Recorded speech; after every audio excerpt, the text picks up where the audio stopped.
লালমনিরহাটে দেখা দিয়েছে গরুর ল্যাম্পি স্কিন ডিজিজ। এতে করে আতঙ্কে পড়েছেন জেলার খামারিরা ও গবাদি পশুর মালিকরা। এই ভাইরাসে ইতোমধ্যে গরু মৃত্যুর ঘটনাও ঘটেছে। আতঙ্ক ছড়িয়ে পড়েছে কৃষক ও খামারিদের মধ্যে। কয়েকটা কিন্তু ওই গরু পালি আমি, গরু পালাতে এখন ওই গরু কিন্তু ওই বাছুর বড় বাছুর আমার কিন্তু সেই এখন আকর্ষণ হ্যাঁ মারা গেল। আর বাকি গরু কুচি করা আছে ওটাও একটা আকর্ষণ করছে এমনভাবে, কিন্তু কোনো ট্রিটমেন্ট নাই।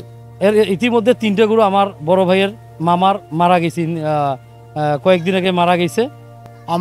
আমরা গরিব মানুষ, দুই চারটে করে গরু পুষি এবং ওইটার উপর আমার নির্ভর। এখন এই গরুতে রোগ হয়ে গরু চাবাল থাকি হকসি যাওয়া শুরু করছে, আরও যে 2টা আছে তারও ধরছে, কিন্তু আমরা ভালো চিকিৎসা পাইতেছি না। তবে প্রাণী সম্পদ অফিস বলছেন প্রয়োজন জনসচেতনতা। লালমনিরহাট জেলার কালীগঞ্জ, হাতিবান্ধা ও পাটগ্রাম উপজেলার বিভিন্ন জায়গায় ছড়িয়ে পড়েছে গরুর ল্যাম্পি স্কিন ডিজিজ। এই রোগে আক্রান্ত গরুর শরীরে ফুলে ওঠে গুটি, ফোস্কা ও বড় বড় ক্ষত। তবে স্থানীয়দের অভিযোগ, ভাইরাসটি আশেপাশের গ্রামগুলোতেও ছড়িয়ে পড়লেও নীরব ভূমিকা পালন করছেন জেলা প্রাণী সম্পদ অফিস। এ রোগের কারণে অনেক সময় দেখা দেয় জ্বর, ক্ষুধামান্দ্য এবং দুধের উৎপাদনও কমে যায়। প্রাণী সম্পদ দপ্তর বলছে, এই রোগ ভাইরাসজনিত এবং মূলত মশা, মাছি ও রক্তচোষা কীটের মাধ্যমে এটি ছড়িয়ে পড়ে। তাই প্রয়োজন জনসচেতনতা। আসন্ন এই বিশেষ করে এই উত্তপ্ত গরমে বর্তমানে লাম্পি স্কিন ডিজিজ নামে যে রোগটি, ভাইরাস জনিত রোগ, এই রোগটি ছড়িয়ে পড়েছে, সারা বাংলাদেশেই ছড়িয়েছে। সেই হিসেবে আমাদের হাতিবান্ধা উপজেলাতেও কিন্তু এই রোগটি বিভিন্ন ইউনিয়নে ছড়িয়ে পড়েছে। কারণ এখানে বেসিক্যালি মশা মাছি দিয়ে রোগটা ছড়াচ্ছে। কারণ একটা অ্যানিমেলকে যখন মশা অসুস্থ অ্যানিমেলকে কামড় দিচ্ছে, সেই মশাটা অন্য জায়গায় যখন ভালো সুস্থ অ্যানিমেলকে কামড় দিবে, সেক্ষেত্রে কিন্তু রোগটা ছড়ানোর প্রবণতা বাড়ে।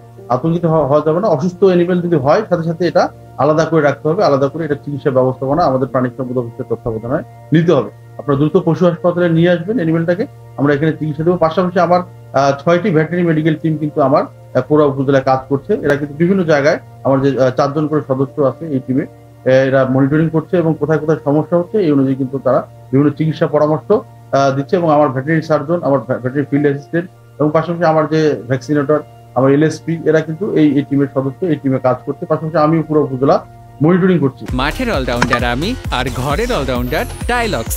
টাইলক্স টয়লেট ক্লিনার, ক্লিন মানেই টাইলক্স। লালমনিরহাট জেলা প্রাণী সম্পদ দপ্তরের তথ্যমতে ইতোমধ্যে শতাধিক গরু আক্রান্ত হয়েছে। আক্রান্ত গরুর চিকিৎসা কার্যক্রম অব্যাহত রয়েছে। তবে দ্রুত কার্যকর ব্যবস্থা নিলে খামারিদের লোকসানের হাত থেকে বাঁচানো সম্ভব বলে মনে করছেন সকলে।